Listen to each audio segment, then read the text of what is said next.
cu colac dulce pe masă, să aveți bucurii, bani mulți și toate cele bune să vă împlinească.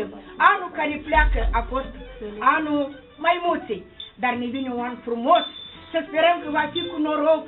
cu sănătate, căci coșul nostru e bogat în toate, are bani în pungă, cântă bine și frumos, se trezește dimineața, poate vom avea un an bogat, plin cu pace, cu sănătate, cu înțelegere.